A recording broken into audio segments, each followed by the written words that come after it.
압도적 뉴스 콘텐츠 3프로TV 뉴스룸, 안녕하세요, 이주호 기자입니다. 안녕하세요, 권순우 기자입니다. 자, 이제 월요일도 여러분들의 퇴근길을 꽉꽉 채워드리기 위해서 또 재미있는 그리고 좋은 뉴스들을 준비를 했습니다. 힘차게 월요일 뉴스 한번 시작해 보겠습니다. 자, 첫 번째 뉴스부터 가보겠습니다. 첫 번째 뉴스는 오늘 기획재정부가 국세 수입 재추계 결과를 발표했습니다. 빵꾸 엄청났다면서요. 그러니까요. 역대 최대급의 세수 펑크라는 표현이 나올 정도로 좀 많은 세수의 감소가, 예상보다 큰 감소가 있었습니다. 이번 추계는 8월 말까지 기업들이 내야 하는 법인세 중간 예납 실적까지 반영된 수치이고요. 이번 발표에 따르면 올해 국세 수입이 원래 예상했던 거에 비해서 거의 59조 원가량 부족하게 됩니다. 이렇게 될 경우에 역대 최대 규모의 세수 펑크를 기록을 하게 되는 거고요. 자, 그러면 어느 항목에서 세금이 덜 거쳤는지를 보여드려야 되잖아요. 그걸 함께 화면으로 보시면은, 자, 이겁니다. 가장 눈에 띄는 부분은 바로 법인세입니다. 법인세. 반도체. 그렇죠. 반도체를 비롯해서 기업들의 실적이 별로 안 좋다 보니까 법인세가 25조 4천억 원 정도 덜 거쳤고요. 경기 변동성이 커진다는 게 이렇게 무서운 거구나 라고 하는 거를 좀 볼 수가 있었습니다. 실적 악화와 함께 이렇게 세금이 덜 거친 게 가장 컸었고, 이뿐만이 아니라 그 금리가 급격하게 상승하게 되면서 부동산 거래가 침체가 됐었잖아요. 그렇죠. 그럼 거래세, 그리고 양도소득세, 여기에다가 자산 가치 때문에 종합부동산세, 이런 것들도 다 영향을 받았고, 지금 화면에서 보시는 것처럼 늘어난 게 없고요, 다 줄었습니다. 이런 것들이 이제 59조 원 가량의 세수 펑크를 만들어낸 거고요. 근데 이번에 좀 눈에 띄었던 점은 이거였습니다. 오히려 세수가 덜 거칠 것이라는 점은 아마 다들 예상은 하셨을 거예요. 작년보다 안 거치겠구나 예상은 했겠지만, 눈길을 끈 것은 바로 세수 오차율이었는데요. 세수 오차율이 14.8%를 기록했습니다. 14.8% 오차면 엄청나게 많이 틀린 거죠. 그렇죠. 자, 만약에 올해 이 정도의 세수 오차율이 계속 유지가 되면 2021년에는 21.7% 오차를 기록했었거든요. 근데 그거는 그래도 좋았던 게 더 많이 거친 거였으니까. 근데 그것도 좋은 건 아닙니다. 일단 다 설명해 주시고. 자, 그리고 또 지난해 15.3%에 이어서 3년 연속 두 자릿수 오차율을 기록하게 되는 거고, 지난 3년 동안에는 팬데믹과 그리고 그 이후에 있었던 물가 급등에 금리가 상승한 영향이 있었다고 치면, 그러면 좀 예측하기 어렵겠구나라는 어떤 뭐라고 할까요? 면죄부? 이해는 하면서도 이렇게 오차가 나면 안 되는 건 너무나 당연한 거죠. 우리나라뿐만 아니라 다른 주요 국가들의 오차율도 그래서 동시에 늘어난 경향도 보여주긴 했습니다. 자, 화면 보시면요. 이건 이번에 발표된 건 아니고 가장 최근에 그 예산정책처가 내놓은 보고서를 좀 차용을 한 건데, 우리만 틀린 거 아니다? 우리만 틀린 거 아니다. 보시면요. 2020년부터 2022년까지 미국도 오차율이 8.9%, 캐나다도 10.6%, 영국 물가가 굉장히 높았었잖아요. 영국은 오차율이 12.7%, 일본도 8.6%, 독일도 7.4%, 우리나라는 약 11.1%였습니다. 다른 국가들에 비해서 다소 오차가 큰 편이긴 하고요. 반면에 팬데믹과 물가 급등의 특수성이 얼마나 영향을 미쳤는지를 보여주는 변동폭을 한번 볼게요. 그게 가장 아래에 있는데, 미국은 1.7%로 이 변동폭은 그렇게 크지 않았습니다. 그러니까 이 특수한 상황에도 오차가 크게 나타나지 않은 게 미국이라고 보시면 될 것 같고, 캐나다가 8.9%, 영국이 10.5%, 일본이 2.3%, 독일이 5.6%, 우리나라도 한 6.3% 정도를 기록했습니다. 자, 그러다 보니까 경제 구조가 변하면서 이 추계 모델 자체가 달라져야 되는 것 아니냐는 목소리도 나오고 있는데요. 일단 오늘 정부에서 발표한 바에 따르면 변동성을 핑계로 오차에 대해 문제가 없다고 판단할 수는 없다 라고 얘기를 했으니까 인식은 하고 있는 겁니다. 그래서 실제로 정부도 대규모 오차가 발생했던 2021년을 시작으로 매년 오차율을 줄이기 위해서 세수 추계 모형 개선 방안을 내놓고 있지만, 아직까지는 이 오차율이 좀 큰 편입니다. 사실 세수가 결손이 되면은 세금이 덜 거친 만큼 예산 배정을 좀 유보를 하거나 아니면 덜 쓸 수밖에 없는 거잖아요. 근데 그렇게 되면은 사실 재정이라는 거는 경기가 좀 어느 정도 예상이 됐을 때, 만약에 좀 예상보다 경기가 안 좋다, 그럼 재정을 좀 추가 투입을 해서 그 결손을 좀 막아주고, 혹시 이게 생각보다 경기가 좀 좋다 그러면 이제 예산을 좀 줄여서 그래도 경기가 너무 과열되지 않게 막아주는 효과가 있는데, 이게 만약에 생각보다 덜 거치게 되면은 경기 대응력이 굉장히 떨어질 수밖에 없습니다. 거기에 더해서 이렇게 더 거치게 되면은 네. 그걸 많이 쓰게 되잖아요. 네. 근데 쓰게 되면은 원래 계획됐던 재정이라는 게 있는데 그보다 더 쓰게 되면은 일반적으로 재정은 한번 편성이 됐을 때 줄이기가 굉장히 어렵습니다. 그러다 보면은 좀 이렇게 추가로 많이 쓰게 됐을 때 그게 약간 좀 누적적으로 재정 건전성에 좀 영향을 미칠 수 있기 때문에 네. 재정 추계라는 것은 그 비교적 정확해야 어느 정도 틀릴 수는 있겠지만 최대한 정확해야 되는 것이 사실입니다. 근데 이게 그 정부에서는 항상 그러니까 지금 같은 경우에는 경기가 안 좋을 때 네. 경기가 안 좋다라고 전망하는 거를 굉장히 싫어해요. 일반적으로 뭔가 이제 정책 운영을 잘못해서 이게 뭐 경기가 안 좋다 이런 얘기도 좀 들을 수 있고 또 정부가 또 이왕이면 경기를 좀 좋게 전망하는 경향이 좀 있습니다. 왜 그러냐면은 사람들한테 뭔가 경제 주체들한테 좀 더 잘할 수 있다는 희망을 보여주겠다라는 건데 근데 그거는 좀 심리적인 효과라고 하더라도 재정 추계가 두 자릿수 이상으로 틀리는 게 벌써 20년, 21년, 22년 이렇게 되는 거잖아요. 연속이죠? 그리고 이게 뭐 특정한 어느 정권의 문제냐를 떠나서 재정 추계가 이렇게 계속적으로 오류가 크다라는 거는 그 뭐 근데 정권은 바뀌더라도 그 기획재정부 공무원들은 그대로 있는 거잖아요. 그래서 그런 부분에 대해서는 뭔가 조금 더 세밀한 검토들을 해야 되지 않겠나라는 생각이 듭니다. 네, 알겠습니다. 이게 많이 거친다고 좋은 게 아니군요. 그렇죠. 이게 뭐 정부 예산이라는 것들이 원래 다 그런 거잖아요. 어느 정도 경제 전망을 기반으로 하는 건데 경제 전망도 틀리고 세수도 틀리고 그럼 쓰는 돈도 틀리고 부족한 돈도 틀리고 이게 연쇄적으로 틀리게 되기 때문에 그것도 이제 두 자릿수 이상 틀린다라는 거는 조금 전문성을 의심받게 되는 그런 상황이 될 수 있죠. 알겠습니다. 자, 다음 뉴스 보겠습니다. 두 번째 뉴스는 제가 준비했는데요. 인터넷 전문은행의 연체율이 빠르게 오르고 있습니다. K뱅크 같은 경우에 중저신용자 대출 연체율이 사상 처음으로 4%가 넘어가게 됐는데요. 4%라 그러면 이게 어느 정도인지 가늠이 잘 안 되실 것 같은데 그 인터넷 은행의 신용대출 연체율이 2021년까지만 하더라도 0.3%였습니다. 근데 그게 4%면 10배가 넘게 올랐네요. 오른 거죠. 2021년 0.3% 수준이다가 올해 8월 1.2%까지 4배가 올라갔고요. 이게 1년 만에 2배가 넘게 뛴 셈입니다. 그리고 이게 국내 은행 기준으로 보게 되면은 주택담보대출을 제외한 가계신용대출 연체율이 0.62%입니다. 그러면 인터넷 전문은행 기준으로 봤을 때 한 절반 정도 수준이 되는 거죠. 사실 뭐 인터넷 전문은행이 그 대출의 연체율이 좀 높게 나타나는 거는 대출 구조적인 문제가 좀 있긴 있습니다. 왜냐하면은 그 인터넷 전문은행을 처음 출범을 시킬 때 중저신용자들에 대한 대출을 좀 늘려라라는 정책적인 의도가 좀 있었습니다. 그러다 보니까 이게 토스뱅크는 1.58%로 가장 높고 K뱅크가 1.57%, 카카오뱅크가 0.77% 정도 됩니다. 그러면은 중저신용자들의 어떤 그 대출 비중을 보면은 카카오뱅크는 28.4%, 전체 신용대출 중에 중저신용자가 한 28% 정도로 굉장히 높아요. K뱅크는 25%, 토스뱅크는 35%로 가장 높습니다. 그리고 이게 3, 4의 연말 목표치가 토스뱅크 기준으로는 44%까지 올리기로 했었거든요. 중저신용자의 비중을요? 지금 35.6%니까 하반기에는 더 끌어올려야 되는 상황입니다. 근데 다들 예상하실 수 있는 것처럼 경기가 안 좋은 상황이 되면은 중저신용자들의 연체율이 좀 더 빠르게 높아지는 경향이 좀 있거든요. 그럴 경우에 그 토스뱅크의 그 연체율 자체가 우리가 예상했던 것보다 좀 더 높은 수준이 될 수가 있습니다. 그래서 이런 부분들은 저금리 상황에서의 어떤 은행의 건전성을 관리하던 수준보다 지금 같은 시절에는 조금 다른 시각에서 봐야 되지 않을까 싶은데 하반기 인터넷 전문은행의 연체율은 꽤나 우려스러운 상황인 거고 그럼 이거를 타이트하게 관리한다라고 했을 때 반대로 중저신용자들이 대출받기가 좀 더 어려워지는 상황이라는 양날의 검 같은 뉴스입니다. 그러면 이런 거는 정책 지원하고 발맞춰서 뭔가 진행이 돼야 되는 걸까요? 그렇죠. 이게 이런 경우에 그 시중은행의 건전성을 위협할 정도 수준이 된다면은 여기는 시장 원리에 따라서 한다라기보다는 서민금융 쪽의 재정을 조금 더 써야 될 거예요. 근데 재정이 없다고.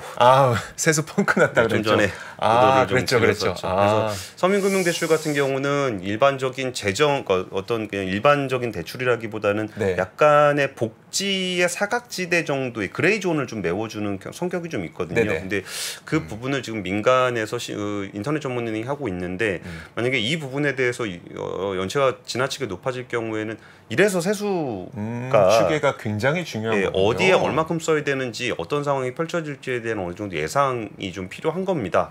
그래서 이거는 또 다시 재정과 함께 맞물려서 검토돼야 될 어떤 뉴스인 것 같습니다. 그러네요. 앞서 말씀해 주셨던 것처럼 추계가 제대로 안 될 경우에 재정을 쓸 만한 여력이 부족한데 만약에 지금 방금 말씀하셨던 것처럼 하반기에 인터넷 전문은행에서 중저신용자 분들이 도움이 필요하게 됐을 때 그러면 마련할 수 있는 돈이 있느냐 거기에서 좀 의구심이 있는 거네요.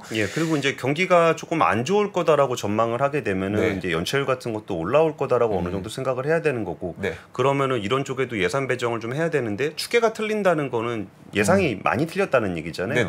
그러다 보니까 여기에서도 조금 미스가 나오지 않을까 싶습니다. 알겠습니다. 자, 다음 뉴스 헤드라인 한번 주시죠. 자, 다음 뉴스 보겠습니다. 러시아 가스에 이어서 중국 배터리에 발목 잡혔나? 유럽연합 탈리스크 고심 중. 탈리스크 중국으로부터의 탈리스크죠. 자, 오늘 이 뉴스가 나왔습니다.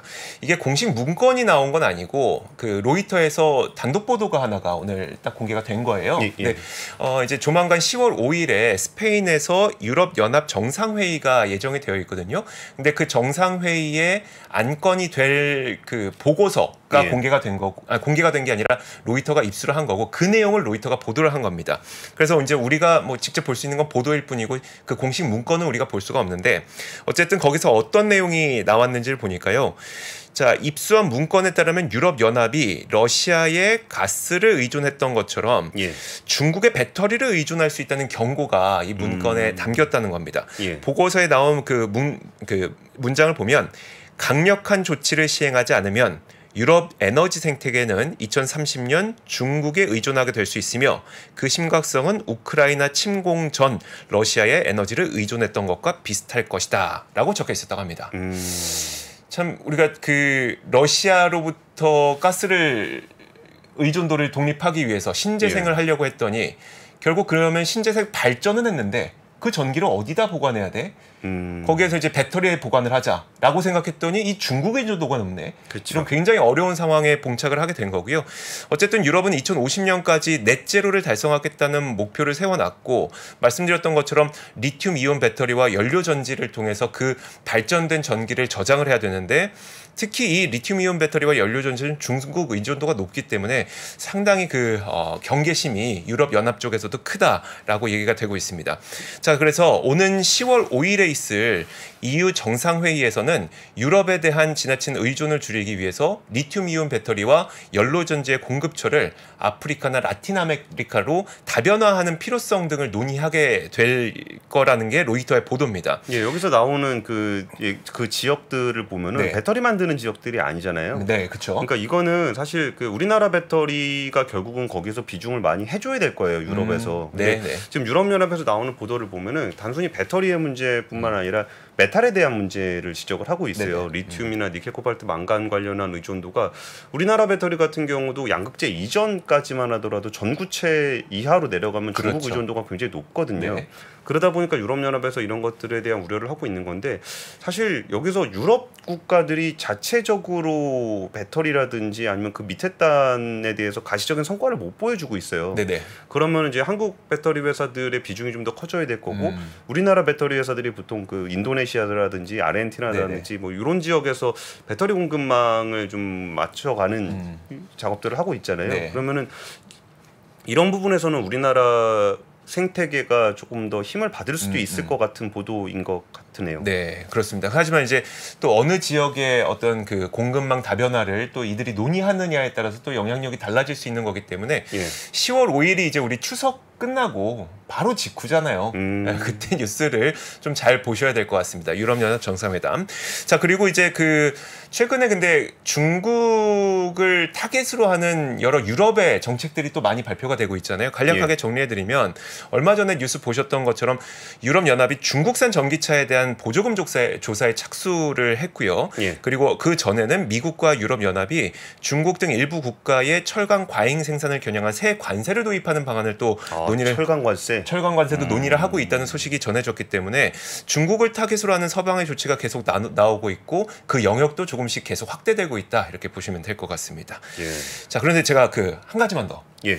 요즘에 그 유럽 연합이 중국 그 전기차에 대한 보조금 조사, 관세 보조금 조사 이게 참 난감할 수밖에 없다는 생각이 드는 게 그 프랑스의 입장에서는 중국 시장에서 뭐 르노라든지 그 또 어디입니까 시트로엔, 푸조 이런 프랑스 기업들의 자동차들이 중국에서 참 선전하지 못하고 있는 상황이잖아요. 그쵸. 그러니까 그 관세를 하게 되면 사실 프랑스 기업들에게는 좋거든요. 그런데 반면에 독일 BMW, 메르세데스 벤츠 이런 기업들은 중국의 시장 점유율이 17%이기 때문에 만약에 유럽연합에서 중국 전기차와 관련된 관세를 뭐 하고 그리고 중국에서 보복을 하게 될 경우엔 프랑스한테는 좋은데 독일에게는 안 좋은.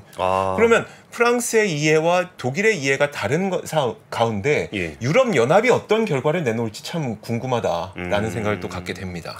근데 사실 그 메탈 재생에너지 쪽으로 가게 되면은 뭐 태양광 패널도 중국 의존도가 굉장히 높고 그리고 풍력 터빈에 들어가는 히토류 같은 경우도 중국 의존도가 너무 높고 그러다 보니까 러시아 가스라든지 중동의 원유에 의존하고 있던 화석연료 시대가 아니라 친환경 에너지 시대로 가면 중국 의존도가 좋아지는 거 아니냐. 그러면서 이제 중국의 2060년 넷제로 선언한 걸 두고서 중국이 뭐 사실 환경이라든지 인권이라든지 이런 측면에서는 아쉬움이 많지만 가지고 있는 공급망 자체로는 아쉬울 게 없다라는 얘기가 좀 있었거든요. 근데 사실 지금 그런 상황에서 꽤 불리한 유럽연합 그리고 유럽연합 내의 국가들끼리도 이해관계가 엇갈리고 있는 상황이라 여기에서 답은 한국밖에 없는 것 같습니다. 자, 좋습니다. 다음 뉴스 보겠습니다. 예, 그 SK 브로드밴드하고 넷플릭스가 한 3년여에 걸쳐서 망사용료 관련한 소송을 진행하고 있었습니다. 근데 오늘 갑자기 넷플릭스와 SK 브로드밴드가 양쪽에 그 서로 걸었던 소송을 모두 취하하고 협력하겠다라는 그 내용을 발표를 했습니다. 근데 구체적인 합의 조건에 대해서는 공개를 하지 않았는데요. 이전에 SK 브로드밴드하고 넷플릭스, 페이스북에서 그 소송을 붙었다가 페이스북이 일부 한 100억 원대 이상의 망사용료를 내기로 했었거든요. 그런데 이번에는 아예 내용이 공개되지 않아서 이 협의 내용에 대한 얘기들이 좀 나오고 있습니다. 근데 상황 자체로 보면은 SK 브로드밴드가 그렇게 아쉬운 상황은 아니었어요. 1심에서는 이겼고 2심에서는 한국전자통신연구원이 망사용료의 기준 관련한 것들을 어느 정도 산정을 좀 하고 있었거든요. 그러면 그 망사용료가 이제 산정이 되게 되면은 그게 조금 SK 브로드밴드에 유리하지 않겠느냐라고 얘기가 나와 있었는데 지금 아무 말 없이 그냥 전략적 파트너십을 체결했다라고 얘기가 좀 나오고 있는 걸로 봐서는 아마도 넷플릭스 쪽에 좀 유리한 결론이 나지 않았겠느냐라는 얘기가 좀 나오고 있어요. 그 망사용료가 좀 복잡해서 그런데 좀 간략하게만 이게 어떤 이슈인지 좀 설명해 주실 수 있을까요? 이게 굉장히 복잡한 이슈인데 사실 망을 사용할 때는 보통 돈을 안 내고 그러니까 보통 자기가 접속한 지역에서 돈을 내게 됩니다. 그러니까 우리가 망에 접근하려면은 우리가 한국통신사에다 돈을 내고 네이버가 망에 접근하려면은 우리나라 통신사에다 냅니다. 넷플릭스 같은 경우는 미국 통신사에다 요금을 내고 있는데 워낙 동영상 트래픽이 많다 보니까 국내 통신사에도 좀 부담이 큰 거예요. 그럼 넷플릭스는 사실 우리나라 통신사에게는 돈을 안 내고 있는 거죠. 미국 통신사에게 돈을 내고 있는 거죠. 그러니까 우리나라 네이버도 미국 통신사에다 돈을 내지 않는 것과 안 내죠. 글로벌 스탠다드가 원래 그런 건 맞는데 이게 워낙 동영상 트래픽이 많다 보니까 유튜브라든지 넷플릭스를 상대로 각국의 통신사들이 좀 망사용료를 냈으면 좋겠다라는 갈등들이 이어지고 있습니다. 근데 그런 가운데 양측에서 이제 소송을 하다가 이제 협의를 한 건데요. 결론적으로 내용을 보면 별거 없습니다. 뭐 예를 들어서 SK 브로드밴드에서 TV 볼 때 거기 뭐 리모컨으로 그 넷플릭스 누를 수 있는 거.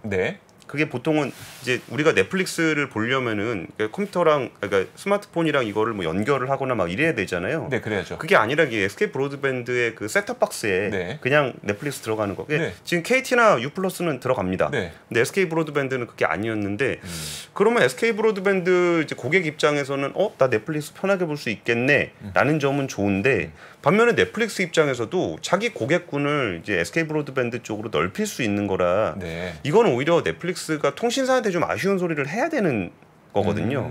네. 내 것 좀 니네 통신사에서 좀 쉽게 쓸 수 있게 좀 해달라 이렇게 아쉬운 소리를 해야 되는 건데 이거를 협업으로 내놓은 걸로 봐서는 그리 매력적인 조건은 아닌 것 같습니다. 네. SK 브로드밴드 입장에서. 그리고 뭐 SK텔레콤의 요금제라든지 SK 브로드밴드의 그 TV 결합 상품에 넷플릭스 껴주는 거. 네. 이런 것들도 보통 일반적으로 뭐 통신사 하나, 인터넷 TV 하나 정도는 보통 쓰잖아요. 그쵸. 네. 그럼 거기에 넷플릭스 전용 요금제가 하나 더 생긴다는 거는 통신사 입장에서 그렇게까지 매력적인. 그러니까요. 그것 때문에 그 3년 동안 이어오던 소송을 취하한다는 게 참 뭐가 있지? 막 이런 생각이 드네요. 협상 내용을 좀 공개하고 있지는 않아서 어떤 게 더 유리하다라고 얘기할 수는 없지만 지금 제가 그쪽 통신 업계를 취재해봤을 때는 네. 이거는 넷플릭스 쪽에 좀 유리한 결론인 것 같다라는 분위기가 팽배해 있습니다. 그리고 하나 아쉬운 거는 지금 이 망사용료 이슈가 우리나라뿐만 아니라 유럽에서도 네. 하반기에 이제 유럽 의회의 결의안이 좀 채택이 될 건데 거기는 이제 망사용료를 내는 쪽으로 얘기가 좀 되고 있습니다. 이게 망사용료 이슈는 이제 기관 통신사들하고 이제 콘텐츠 프로바이더들의 갈등인데 일반적으로 거대 콘텐츠 프로바이더라는 게 뭐 유튜브 미국밖에 없죠. 보통 미국이거든요. 네. 그래갖고 다른 나라에서는 이제 통신사들이 망사용료를 좀 받으려는 그런 게 있어서 어쩌면 우리나라의 협상이 좀 선례가 될 수가 있을 거다라고 네. 보고 있었는데 저는 가장 아쉬운 거는 이게 돈 받게 됐다 못 받게 됐다를 떠나서 이 내용 자체가 공개가 안 된 점이 좀 아쉬운 거예요. 지금 사실 뭐 망사용료를 안 내는 게 이제 글로벌 스탠다드라는 주장은 사실 맞는 얘기거든요. 네. 그럼에도 불구하고 데이터 사용량이 워낙 많이 늘어나고 있는 상황이라 이 망사용료 이슈는 결국 그 경제 주체들 간의 어떤 협의점을 찾아가느냐가 되게 중요한데 어쩌면 가이드가 될 수 있었던 이번 협상이 전혀 공개되지 않은 것이 좀 아쉬운 상황입니다. 그러면 유럽연합 쪽에서도 우리나라의 소송이 어떻게 진행되는지를 좀 보고 있었어요? 예, 그 전에 그 베넥이라고 네. 유럽에 규제하는 기구에서 한국에 온 적이 있었습니다. 네. 그리고 저도 그때 간담회에 참석을 해서 뭐 유럽의 상황도 얘기를 듣고 한국의 상황도 얘기를 좀 해주고 막 그랬었는데 그 오히려 우리나라가 좀 우리나라 다이나믹합니다. 그래요? 이걸 가지고 뭐 싸우기도 하고 국회 입법도 하고 뭐 공정거래위원회에서 치기도 하고 네. 뭐 거기에서 소송도 하고 뭐 그래가지고 전 세계 한국 어떻게 되는지 다 지켜보고 있었거든요. 근데 결론이 전혀 공개되지 않은 상황으로 나서 그 부분이 좀 아쉬운 협상이 됐습니다. 알겠습니다. 자, 이렇게 주요 뉴스들 살펴봤고요. 이렇게 됐으면 넷플릭스가 네. 좀 한국 콘텐츠에라도 좀 투자를 좀 많이 그 투자한다고 발표 이거 그보다 더 많이 예. 그렇죠. 이런 것들도 좀 필요하지 않을까 싶습니다. 자, 다음 소식은 한번 헤드라인 띄워주시죠. 예, 세 번째 뉴스는 삼성바이오로직스가 거의 한 3천억 규모의 또 수주를 했습니다. 공시 한번 같이 보시죠. BMS사로부터 2억 4,200만 달러, 약 3,213억 원 규모의 면역 항암제 의약품을 2030년까지 위탁 생산하는 계약을 체결했습니다. 전체 매출액 대비 한 10% 정도 되는 규모니까 굉장히 큰 규모라고 볼 수 있을 것 같아요. 그리고 이제 BMS사 같은 경우는 삼성바이오로직스가 이제 CMO 사업을 처음 시작했던 2013년부터 지금까지 10년 넘게 파트너십을 유지를 하고 있는 기업이고요. 그리고 이제 삼성바이오로직스가 이제 4공장을 지금 올해 6월부터 돌리기 시작했거든요. 네. 근데 여기에 이제 그 BMS사의 제품이 들어가게 되면은 공장 가동률이 굉장히 높아질 것으로 예상이 됩니다. 그리고 이제 그 4공장 매출은 오는 3분기부터 실적에 반영될 예정이어서 여기에 대해서도 좀 긍정적인 얘기가 좀 나오고 있고요. 또 사실 올해 뭐 화이자, 노바티스 같은 글로벌 대형 그 제약사들로부터 대형 수주를 받게 되면서 연간 누적 수주액이 역대 최고인 한 2조 7천억 원 정도가 되고 있습니다. 그래서 현재 공사 중인 5공장의 미래도 좀 희망적이다라는 반응이 나오고 있는데요. 여기서 좀 반전이 하나 있습니다. 반전이요? 반전이 뭐가 있냐면은 그 롯데가 이제 바이오 산업을 하면서 롯데 바이오로직스를 이제 자회사로 만들어 가지고 그 대규모로 그 BMS라고 아까 말씀드렸던 그 제약사의 미국 공장을 샀습니다. 샀어요. 네. 그 공장을 사면서 그 이제 거의 한 2,800억 원 규모의 공장 사면서 거기 위탁 생산 물량을 받은 게 있었고 네네. 거기서 지금 생산하고 있는 품목이 이번에 삼성바이오로직스가 받아간 그 면역 항암제 같은 품목입니다. 네. 그러다 보니까 롯데바이오로직스가 이제 그 공장을 인수한 이후에 뭐 그럴싸한 큰 대규모 수주가 아직까지는 발표된 게 없거든요. 네. 그러면서 2,800억 원 규모로 받은 수주 물량이 얼추 다 돼서 올해 말쯤 되면은 거의 끝나지 않겠냐라는 얘기가 나오고 있는데 그러면 이제 BMS랑 계약을 연장을 하거나 확장을 할 수 있다라는 기대가 좀 있었어요. 네. 근데 그 물량을 삼성바이오로직스가 받아간 거 아니냐라는 관측들이 좀 나오는 거예요.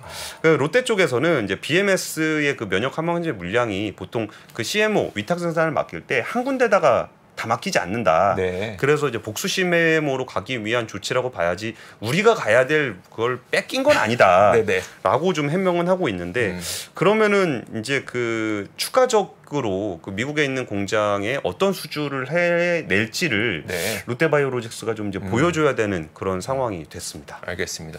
근데 확실히 그 FDA에서도 그 팬데믹 기간을 거치면서 그때 의약품이 되게 공급이 부족했던 상황을 많이 겪었었잖아요. 그래서 그 멀티 CMO를 많이 권장을 하고 있어서 분명 그 부분도 분명 있긴 있을 겁니다. 그렇죠. 결론은 이게 그 롯데의 어떤 해명이 롯데바이오로직스의 해명이 진실이 되려면 다른 수주를 좀 받아서 좋은 소식을 전해줘야 될 것 같습니다. 그렇죠. 자, 그리고 다음 소식들은 저희가 단신 몇 가지 정리해드리도록 하겠습니다. 이주연 앵커가 먼저 하시죠. 자, 그럴까요? 그러면 그 요즘에 유가가 너무 많이 오르고 있습니다. 그러다 보니까 10월 국제선 유류 할증료가 9월보다 3단계 뛰어오른 14단계가 적용된다고 하는데요. 유류 할증료가 이제 3단계씩 뛰어오른 게 2달 연속이라고 합니다. 굉장히 빠르게 유류 할증료가 높아지고 있고 유가 상승이 가파르게 일어나고 있다고 보시면 될 것 같은데 유류 할증료는 총 33개 단계로 정해져 있고 뭐 거리라든지 그리고 항공사라든지 이런 차이에 따라서 조금씩 변하긴 하는데요. 만약에 14단계가 적용되면 유류 할증료는 전달에 비해서 많게는 한 6만 원 가량 오르게 됩니다. 요즘도 유류 할증료가 꽤 비싼데요. 그러니까요. 그래서 그 국제선 유류 할증료가 급등했던 거는 작년 7, 8월인데 그때가 22단계였다고 하거든요. 자, 그런데 지금 3분기까지 하향 곡선 그리다가 지금 유가 상승이 계속 나타나게 되면서 다시 14단계까지 올라가고 나니까 참 이렇게 우리가 삶에도 좀 불편함을 많이 느끼는 수준까지 올라오게 됐고 유가 상승으로 인해서 뭐 항공사들의 부담 당연히 좀 증가하게 되겠죠. 그리고 또 수많은 석유화학 제품들도 유가와 그 밀접한 관계를 갖고 있기 때문에 전반적인 물가에 영향을 주고 있어서 좀 유가 상승세가 상당히 주목되고 있습니다. 저도 단신 좀 전해드리겠습니다. 그 홈쇼핑이 요새 그 유료 방송 사업자들하고 계속적으로 갈등을 빚고 있는데요. 이전에 뭐 CJ 헬로비전이라든지 강남 딜라이브라든지 여기에 그 홈쇼핑 그 송출 뭐 10월 달부터 안 나가게 됐다라는 소식이 과거에 좀 있었습니다. 근데 오늘 나온 소식인데 스카이라이프의 다음 달 20일부터 현대홈쇼핑이 송출이 되지 않게 됐습니다. 드디어. 보통 그 홈쇼핑 업체들은 그 유료 방송 사업자인 케이블이라든지 스카이라이프에다가 이제 그 홈쇼핑 매출의 일부를 돈을 내거든요. 근데 거기에 송출 수수료가 너무 비싸다라는 갈등이 있는데 뭐 홈쇼핑도 사실 돈을 잘 못 벌고 있고 유료 방송 사업자들도 돈을 많이 못 벌고 있다 보니까 이런 극단적인 갈등이 계속적으로 있었던 와중에 스카이라이프에도 관련 소식이 전해졌습니다. 그리고 오늘 법사위가 있었는데 그 실손의료보험 간소화 법안이 올라가 있었습니다. 그 실손의료보험 간소화 법안은 우리가 보통 자동차 정비소에 맡기면 그 수리비 우리가 일일이 청구 안 해도 보험사랑 알아서 하거든요. 근데 의료비 같은 경우는 우리가 병원에서 서류를 받아서 보험사에 따로 제출을 해야 되는데 그래서 청구상의 불편을 이유로 청구하지 않은 실손보험금이 연평균 2,760억 원에 달한다고 합니다. 그거를 병원이 보험에다가 직접 제공을 하는 그런 법안인데 일단 의료계에서는 반대를 하고 있고요. 오늘 원래 법사위에서 논의가 됐어야 되는데 이게 좀 불발이 되면서 연말이라든지 아니면 좀 표류하게 될 가능성이 좀 생겼습니다. 알겠습니다. 저희가 퇴근길 주요 뉴스들 정리를 해드렸는데요. 지난주에 이어서 이번 주 딱 해보고 나니까 좀 많은 분들이 그래도 이제는 뉴스 시간이구나를 인식을 하고 계시는 것 같습니다. 잠시 후 이제 30분부터는 박근영 부장의 또 마켓 힌트 시간도 연결이 되니까요. 많은 시청 부탁드리도록 하겠습니다. 자, 3프로 뉴스룸 여기서 마치겠습니다. 고맙습니다. 감사합니다. 장 시작 전부터 종료까지 쏟아지는 수많은 뉴스와 정보들. 이 중에서 어떤 것이 투자에 정말 도움이 되는 정보일까요? 3프로의 증시 셔터맨 박근영 마스터가 직접 정보를 선별하고 투자의 힌트를 드립니다. 시간도 아끼고 투자 아이디어도 얻는 시간, 박근영 부장의 마켓 힌트와 함께 하세요. 자세한 사항은 3프로 TV 앱과 홈페이지를 확인하세요.